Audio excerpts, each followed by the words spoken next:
Olá, eu sou Ageu Magalhães, pastor presbiteriano, e o meu objetivo com esse vídeo é trazer alguma edificação ao povo de Deus quanto a alguns textos bíblicos citados pelo Silas Malafaia. Meu objetivo é que, assim como Paulo escreveu aos Coríntios, você seja enriquecido em Cristo em todo o conhecimento e sabedoria. Então, por favor, pegue a sua Bíblia e vamos estudar alguns textos bíblicos. Eu quero falar aí sobre esses pseudos reformadores calvinistas, predestinados, que têm perturbado a igreja evangélica. Antes de mais nada, eu gostaria de dizer que eu reconheço que a igreja presbiteriana é a igreja de Jesus. Quero deixar isso aqui bem claro, tá? Quero deixar isso aqui bem claro, mas eu quero esses caras, esses. Primeira mão, deixa eu dizer uma coisa para vocês. O que eu acho interessante é como é que tem pentecostais seguindo essa raça. Esses caras debocham da nossa teologia e de nossos princípios. Eles não creem em dons espirituais. Eles não creem em cura, nem em milagres.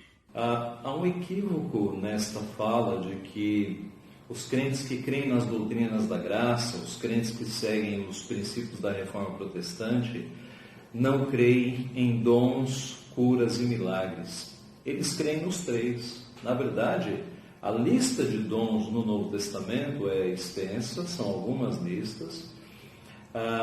Nós não cremos de fato que alguns daqueles dons ainda estão em vigor nos dias de hoje. Por exemplo, o dom de cura. Os apóstolos curavam mesmo que a pessoa não acreditasse. Há textos que mostram que até a sombra dos apóstolos e os seus lenços de uso pessoal curavam. Nós não cremos mais que alguém tenha o dom de cura, porque se essa pessoa tiver o dom de cura, ela deveria se dirigir a um hospital e curar todas as pessoas que estão ali. Mas nós cremos que Deus cura. Na igreja que eu pastoreio e em muitas igrejas presbiterianas, nós temos relatos de Deus curando quando a igreja ora. Outro aspecto é que nós cremos em milagres também. O nosso Deus não está limitado por este tempo para não fazer milagres. Ele continua fazendo milagres. Então, eu insisto, os crentes de linha reformada creem em dons, não em todos, porque alguns dons ficaram no período apostólico, creem em curas e creem em milagres. Mas sabe o que é? É uma garotada que nem tirou a fralda no evangelho ainda, que não entende nada, não aprendeu nada, nunca sentou em banco de escola dominical, que é levado por esses caras e agora pensam que sabem tudo. Eu vou citar mais de 60 textos da Bíblia e estou desafiando não a me refutar os textos. Caro Silas Malafaia, eu creio que houve um equívoco, um ruído de informação quando o Senhor prometeu 60 textos bíblicos. Na verdade, são 25 textos bíblicos que o Senhor alistou no seu vídeo. Talvez o Senhor estivesse pensando em versículos, aí creio que chegaria a 60. Mas note, nem todos os versículos daqueles textos estão falando sobre predestinação. Eu reconheço também que explicar tantos textos geraria um vídeo muito grande, o que não é um formato bom para a internet. A maioria daqueles textos eu já expliquei no primeiro vídeo, eu vou deixar o link aqui na descrição e convido ao Senhor e a todos a consultarem para perceber as explicações. Agora, eu gostaria de me deter em 3 textos bíblicos que o Senhor anunciou no seu vídeo para gerar algum esclarecimento para o povo de Deus. Então, vamos lá. Agora, tem aí um pseudo-reformador, não é? O moderno reformador que gosta de usar Atos 13 e 48. Cara, tu está precisando estudar mais um pouquinho a Bíblia. Atos 13 e 48 não tem nada de predestinação. O texto está mostrando os judeus que não creem, os judeus que creem e os gentios que recebem a palavra. E lá na frente, para confirmar isso, Atos 16:5 diz que as igrejas eram edificadas na fé e cresciam em número indeterminado. E a palavra grega de Atos 13:48 é uma palavra de cunho militar, usada por Lucas, é a palavra tasso, T-A-S-S-O. Não tem nada a ver com predestinação. É uma fileira e alguém que entra porque crê. Diferente da palavra grega de Romanos 8, 29 e 30. E de outros textos que falam de predestinação, que é já uma outra palavra, usada a palavra prorizo, P-R-O-O-R-I-Z-O. E está falando da igreja. Essa palavra, amigo, entra no Google aí, amigo. Vê a diferença da palavra tasso e da palavra prorizo. Atos 13:48 não tem nada a ver com predestinação. Pega leve. Não deturpa não engana os incautos não. O primeiro texto que eu gostaria de explicar é Atos 13:48. Abra aí a sua Bíblia. Diz assim: os gentios, ouvindo isto, regozijavam-se, glorificavam a palavra do Senhor, e creram todos os que haviam sido destinados para a vida eterna. Na sua explicação, o Senhor mencionou bem que a palavra empregada aqui é a palavra tasso.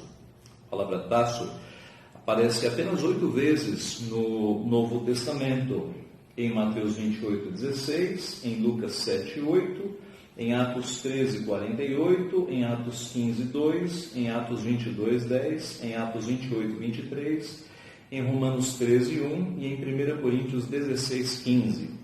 Agora note como essa palavra é traduzida de forma quase idêntica ao que nós temos aqui. Em Mateus 28:16, a tradução é no sentido de designado.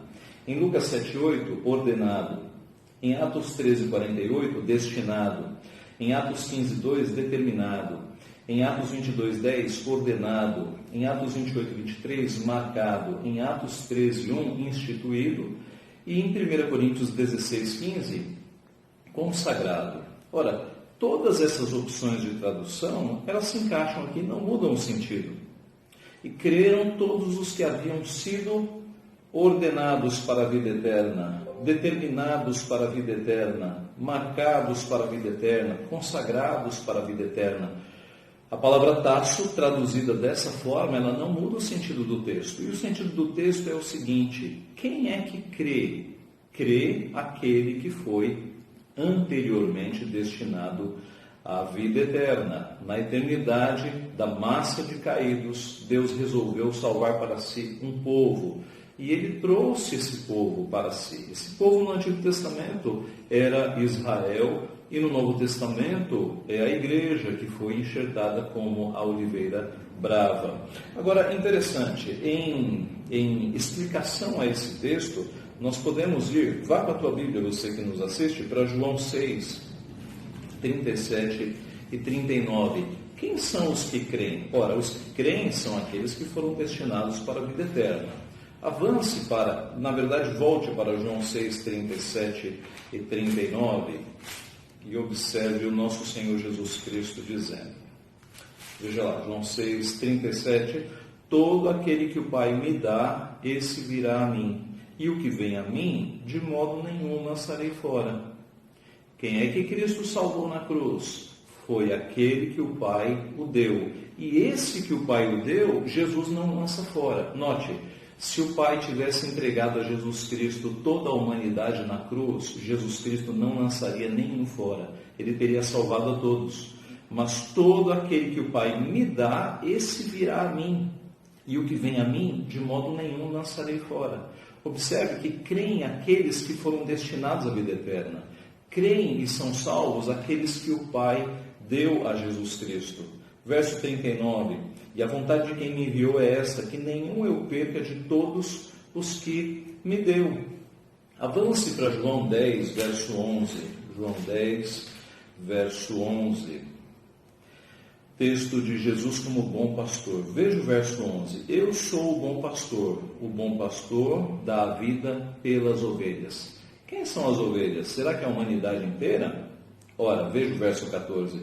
Eu sou o bom pastor, conheço as minhas ovelhas e elas me conhecem. Assim como o Pai me conhece a mim e eu conheço o Pai e dou a minha vida pelas ovelhas. Jesus Cristo morreu por aqueles a quem o Pai entregou na sua mão. Estes são de fato, as suas ovelhas. Quando nós avançamos para o verso 26, mas vós não credes, porque não sois minhas ovelhas.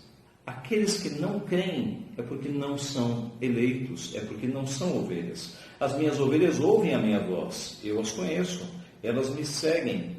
Eu lhes dou a vida eterna. A quem? As ovelhas. Jamais perecerão, ninguém as arrebatará da minha mão. Uma vez salvo, salvo para sempre. É a segurança que nós temos de que ninguém nos arrebata da mão de Cristo. Meus irmãos, isso é consolador.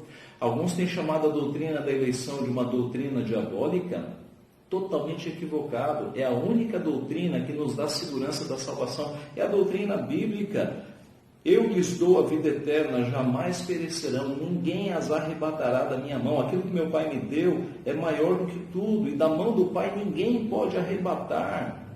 Você, meu irmão e minha irmã, que talvez no futuro poderão passar por uma enfermidade grave, mal de Parkinson, Alzheimer, algo assim, que até lhes tire a plena consciência, vocês podem estar seguros de que nada nos separará do amor de Cristo. A nossa salvação ela não se ganha num dia e se perde no outro. Nós estamos nas mãos de Cristo, é a certeza da salvação. Vá agora para João 12:39. Acompanhe aí na sua Bíblia. João 12:39, 37. E embora tivesse feito tantos sinais na sua presença, não creram nele. Por que algumas pessoas, vendo os sinais de Jesus, não creram nele? Ora, verso 39, por isso não podiam crer, porque Isaías disse ainda, cegou-lhes os olhos, endureceu-lhes o coração, para que não vejam com os olhos, nem entendam com o coração, e se convertam e sejam por mim curados. Por que dois irmãos na mesma casa, expostos ao mesmo evangelho, à mesma igreja, ao mesmo culto doméstico, um é salvo e o outro não é salvo? Será que é uma questão apenas de fé ou é uma questão que vem dos tempos eternos, dos mistérios de Deus? Meus irmãos, estes textos nos mostram, voltando para Atos 13:48, que a salvação vem de Deus e aqueles que creem são aqueles que foram destinados para a vida eterna. Não achamos que Deus é injusto por salvar alguns e não salvar outros. Paulo explica isso em Romanos capítulo 9. Não há injustiça da parte de Deus. Tem Ele misericórdia de quem quer ter misericórdia. A humanidade inteira caiu quando aconteceu a queda. Todos pecaram e destituídos estão da glória de Deus. Deus, na sua infinita graça, decidiu não mandar todo mundo para o inferno, mas escolher para si um povo, resgatar este povo no tempo da história. Aqueles que são salvos por Deus, Deus é glorificado neles. Aqueles que se perdem no inferno, Deus também é glorificado neles. Porque o nosso Deus é Deus justo e não há nele nenhuma sombra de imperfeição, não há sombra de variação. Ele é justo e fiel em todos os seus caminhos. Não queiramos ser mais bondosos ou mais sábios do que o nosso próprio Deus. Aqueles que creem são aqueles que foram destinados para a vida eterna. Agora eu vou chegar aqui em Efésios 2:8, porque um puritano, reformador, refutando Silas Malafaia, aí cita Efésios 2:8. Pela graça sois salvos por meio da fé. Isto não vem de vós, é dom de Deus. Ele diz que o dom de Deus é a fé. Nesse texto, não. Nesse texto, o dom de Deus é a salvação pela graça, porque só Deus pode salvar. Vamos para o contexto? Porque texto sem contexto é pretexto para a heresia. Romanos 6:23. O salário do pecado é a morte, mas o dom gratuito de Deus é a vida eterna por nosso Senhor Jesus Cristo. Onde é que é o dom? A salvação. A vida eterna por Cristo. Ei, a exegese está ruim, ó, cara. Muito bem, Efésios 2:8. Porque pela graça sois salvos mediante a fé. E isto não vem de vós, é dom de Deus. Note bem, não é preciso ir para o grego para perceber do que o texto está falando. É uma questão até de língua portuguesa. Note que os tradutores fizeram esta opção quando usaram a palavra isto, se referiram à fé. Se fosse a graça, seria e aquilo. Na língua portuguesa, o isto se refere ao que está mais próximo e não ao que está mais distante. Eu repito, se fosse graça, seria e aquilo, a graça, não vem de vós. Mas em português mesmo está, e isto não vem de vós. É a fé que não vem de vós. Isso fica claro aqui na língua portuguesa e também em todo o contexto bíblico. Ora, a palavra de Deus nos diz em Filipenses 2,13 que é Deus quem efetua em vós tanto o querer como o realizar. E quando você olha para esse texto de Efésios 2, todo o contexto está mostrando que toda a salvação vem de Deus. No versículo 1, Ele vos deu vida, estando vós mortos nos vossos delitos e pecados. No verso 3, diz que nós éramos por natureza, por nascimento, filhos da ira. Mas Deus, sendo rico em misericórdia, por causa do grande amor com que nos amou, estando nós mortos nos nossos delitos, morto não tem fé, nos deu vida. Verso 6, nos ressuscitou, nos fez assentar. Verso 8, pela graça sois salvos, isto a fé não vem de vós, pois somos feitura dele, criados em Jesus Cristo para boas obras, que não vêm de nós, as quais Deus de antemão preparou. Na eternidade, Deus já preparou boas obras para que nós andássemos nelas. Então, Efésios 2 está mostrando a nossa total incapacidade de salvação. Nós estávamos mortos e Deus, por graça e misericórdia, nos deu vida, nos ressuscitou, nos fez assentar nos lugares celestiais, nos deu a fé para que nós crescêssemos nele e nos dá as obras para que nós manifestemos o bom perfume de Cristo andando nelas. Também tem um texto lá em Apocalipse 3, eis que estou à porta e bato. Se alguém abrir, eu entro e ceio com ele. Quem abre a porta é você, porque você é livre para determinar se deixa Deus ou não entrar. Apocalipse 3:20. Abra a tua Bíblia e acompanhe comigo. Apocalipse 3:20. Eis que estou à porta e bato. Se alguém ouvir a minha voz e abrir a porta, entrarei em sua casa e cearei com ele e ele comigo. Esse é um dos textos mais mal compreendidos que nós temos na palavra de Deus. Observe na tua Bíblia, esse versículo está inserido onde? Na carta à igreja em Laodiceia. Igreja é lugar de crente. João está falando com crentes aqui. Não é um sermão evangelístico em que ele está dizendo para as pessoas, Jesus está batendo na porta do teu coração. Ele está falando com crentes. E isso fica evidente no versículo anterior. Veja o verso anterior, o 19. Eu repreendo e disciplino a quantos amo. Sê, pois, zeloso e arrepende-te. Eis que estou à porta e bato. O convite é para o arrependimento dos crentes daquela igreja. Que era aquela igreja que é repreendida por ser morna, não ser nem fria e nem quente. Deus está a ponto de vomitá-los. Então Deus está chamando esses crentes ao arrependimento. Arrependam-se, que assim como alguém abre a porta e o visitante entra para cear, para jantar com ele, eu farei isso com vocês. Deus está dando chance de arrependimento a esses crentes. Não é um texto que está falando sobre salvação. Não é um texto que deve ser usado na evangelização, porque coloca Jesus como uma figura lamentável, batendo na porta, pedindo uma chance para entrar. Meus irmãos, Jesus é o grande eu sou, ele arromba as portas. Ele fez isso com o apóstolo Paulo. Paulo não estava buscando Jesus Cristo, estava perseguindo Jesus Cristo. E Jesus Cristo o derrubou e o repreendeu e abriu seus olhos. Nosso Senhor Jesus Cristo fez isso conosco também. Nós não demos permissão para ele entrar no nosso coração. Nós o amamos porque ele nos amou primeiro. Ele nos alcançou, ele abriu os nossos olhos, nos chamou e nós com os olhos abertos, graça irresistível, nós corremos para ele. Esse é o sentido real desse texto. Efésios, capítulo 1, versículo 4 e 5. A carta é para a igreja, está no plural, não está no singular. Está falando da igreja. Nos elegeu antes da fundação do mundo, está falando da presciência de Deus, que num tempo da eternidade determinou que a igreja vai para o céu. Não está falando de individualidades. Muito bem, sobre a afirmação de que a eleição é apenas no plural, é apenas no coletivo. Ora, eu já comentei um pouco disso no vídeo anterior, o link vai estar aqui na descrição, mas observe, Efésios capítulo 1. A primeira pergunta a ser feita é a seguinte: o coletivo é formado do quê? Não é de indivíduos? Então, como dizer que Deus só salva no coletivo? Deus não nos trata coletivamente, Deus nos trata individualmente.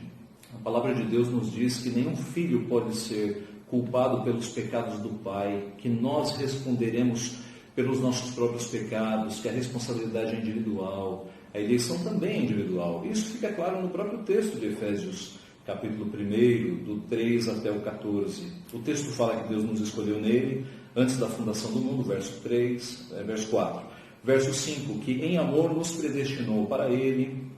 E quando chega no versículo 13, veja o que diz: em quem também vós, depois que ouvistes a palavra da verdade, o evangelho da vossa salvação, tendo nele também crido, quem crê é o indivíduo, fostes selados com o Santo Espírito da promessa. Pergunta: quem é que foi selado com o Santo Espírito da promessa?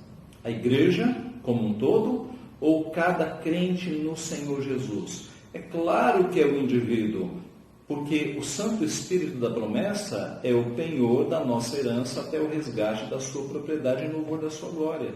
O Espírito Santo em nós é o penhor, é a garantia de que Cristo voltará. O texto é individual. Paulo está escrevendo para uma igreja cheia de crentes, mas ele está dizendo para cada um deles: você foi escolhido antes da fundação do mundo, você foi selado com o Santo Espírito da promessa, e um dia você será resgatado pelo nosso Senhor Jesus Cristo. O Silas Malafaia equivocou-se ao dizer que não existe a palavra predestinado no singular. Existe o sinônimo, que é eleito. Predestinação e eleição é a mesma coisa. E eleito aparece algumas vezes no Novo Testamento no singular. Confira, Romanos 16:13. Saudai Rufo, eleito no Senhor. 1 Pedro 5:13.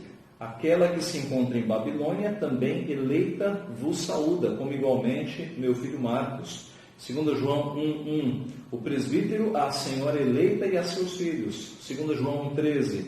Os filhos da tua irmã eleita te saúdam. E o que dizermos de Romanos capítulo 9, versos 11 em diante? E ainda não eram gêmeos nascidos? Abra na tua Bíblia. Romanos 9, de 11 em diante. 9:11. E ainda não eram gêmeos nascidos, nem tinham praticado bem ou mal, para que o propósito de Deus quanto à eleição prevalecesse, não por obras, mas por aquele que chama. Já fora dito a ela: o mais velho será servo do mais moço, como está escrito: amei Jacó, porém me aborreci de Esaú. Jacó aqui como eleito, antes de ter nascido, para que o propósito de Deus quanto à eleição prevalecesse. Poderíamos citar o apóstolo Paulo, que foi alcançado pelo Senhor contra a sua vontade.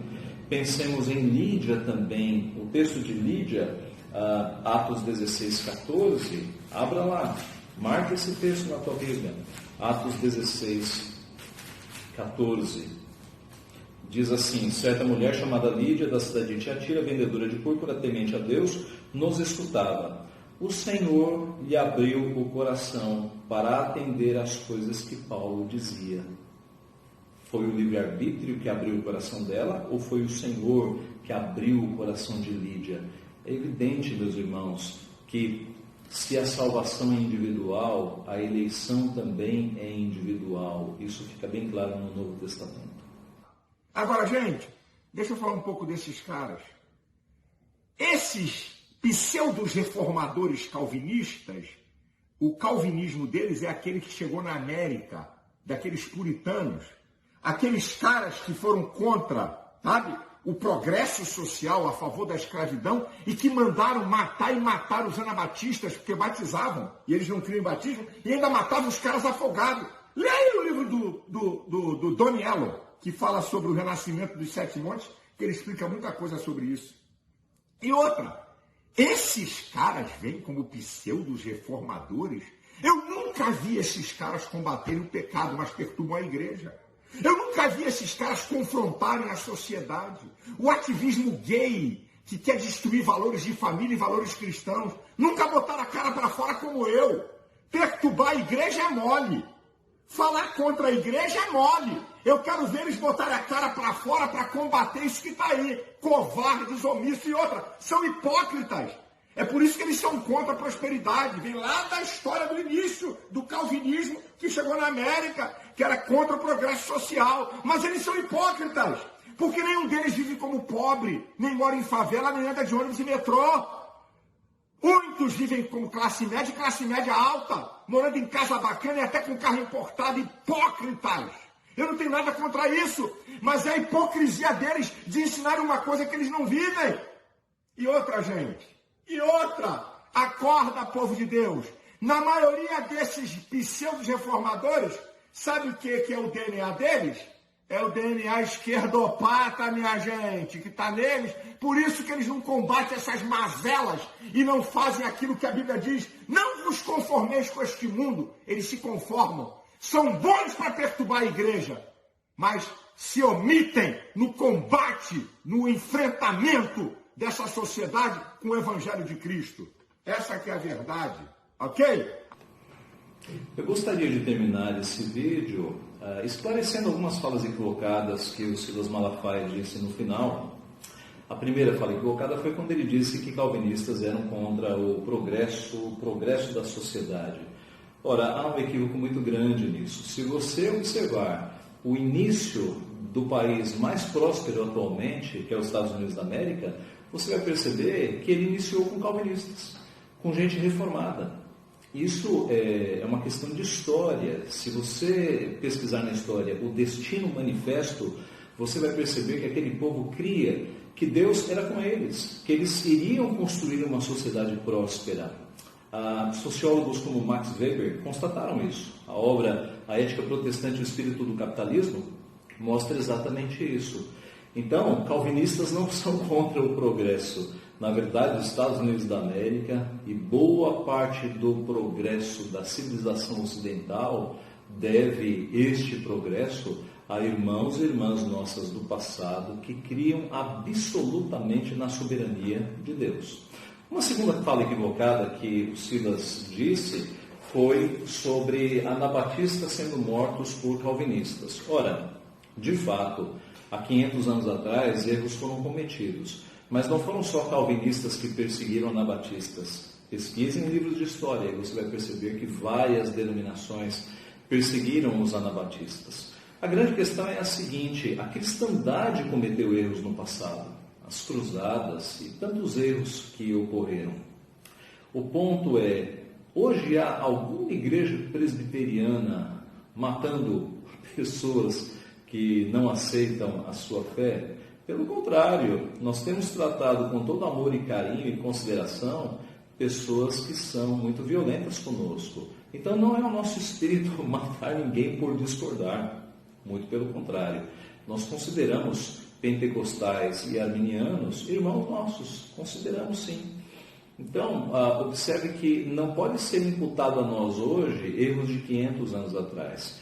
E se você observar bem, a Igreja Presbiteriana do Brasil hoje, ela conta com hospitais, com asilos, com orfanatos, com casas de recuperações de drogados, com escolas. Nós temos em São Paulo a Universidade Mackenzie, que é responsável, a Universidade Presbiteriana Mackenzie, que é responsável pela educação com uma cosmovisão reformada de milhares de alunos. Então, a Igreja Presbiteriana do Brasil, ela tem colaborado muito com o progresso, não apenas da sociedade local, como em larga escala com o progresso da civilização. Outra fala equivocada que nós temos é quanto a nós não combatermos pecados. Ora, eu convido você que está ouvindo esse vídeo a abrir no YouTube e pesquisar os sermões dos seguintes nomes, apenas alguns poucos nomes.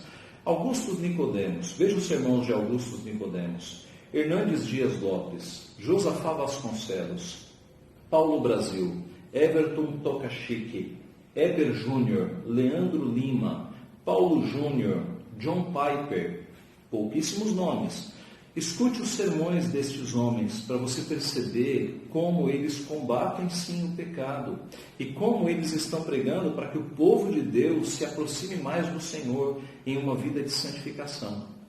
Meus irmãos, um espantalho que é feito, uma caricatura que é feita, é que aquele que percebeu pela palavra que está predestinado, ele vai para o mundão viver a sua vida, como se não fosse salvo. Isso é totalmente equivocado.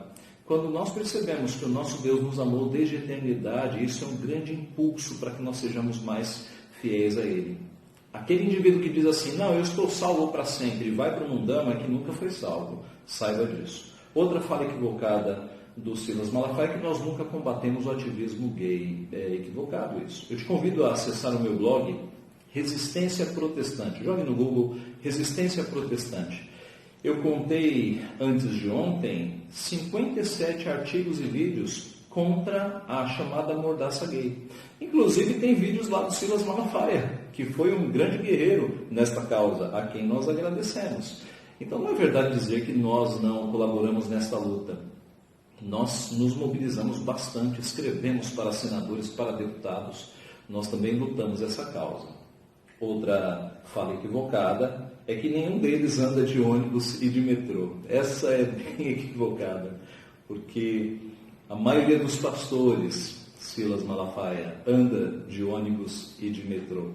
Eu trabalho aqui no seminário JMC. Muitos pastores nossos, que são doutores nas áreas teológicas, chegam aqui por condução desse tipo, por metrô, por ônibus. Então, é bem equivocada essa fala. Igualmente equivocada dizer que nós somos ricos, temos casas bacanas, temos carros importados. Desconheço. Eu moro em casa alugada, o meu carro não é do ano e muito menos importado. Então, essa fala é bem equivocada.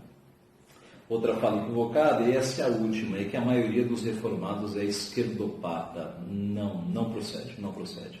É claro que, certamente, numa denominação grande, como a Igreja Presbiteriana do Brasil, você vai ter um ou outro indivíduo que se pronuncia assim.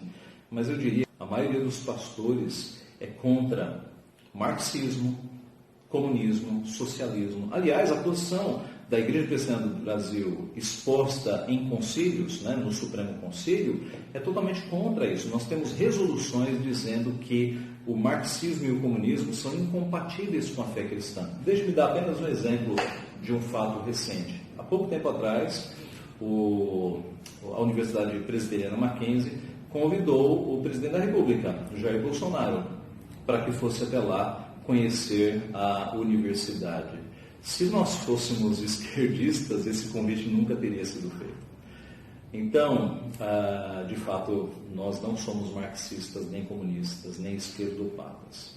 Eu concluo esse vídeo recomendando 2 livros para você, se você quiser se aprofundar no conhecimento dessas doutrinas. O primeiro é esse aqui, na verdade eu recomendo primeiro esse, Eleitos de Deus, do grande R.C. Sproul. Se você quer conhecer um pouco mais sobre eleição, o que a Bíblia fala sobre eleição e predestinação, leia esse livro, Eleitos de Deus, da editora Cultura Cristã. Depois de ler esse, que é mais simples, eu recomendo ler esse aqui, que é mais pesado. É da editora Cultura Cristã também. O autor é o MacGregor White, A Soberania Banida. Belíssimo livro, explicando pela Bíblia qual é a doutrina quanto à salvação. E eu encerro, meus irmãos, pedindo a Deus que abençoe Silas Malafaia, que abençoe o povo de Deus, que abençoe os nossos irmãos, sejam pentecostais, sejam arminianos, sejam reformados, que o conhecimento de Deus abunde as nossas vidas, que o conhecimento de Deus extravase no nosso coração, que nós sempre busquemos conhecer a palavra de Deus e cresçamos no conhecimento do nosso Senhor Jesus Cristo. Que Deus abençoe a todos.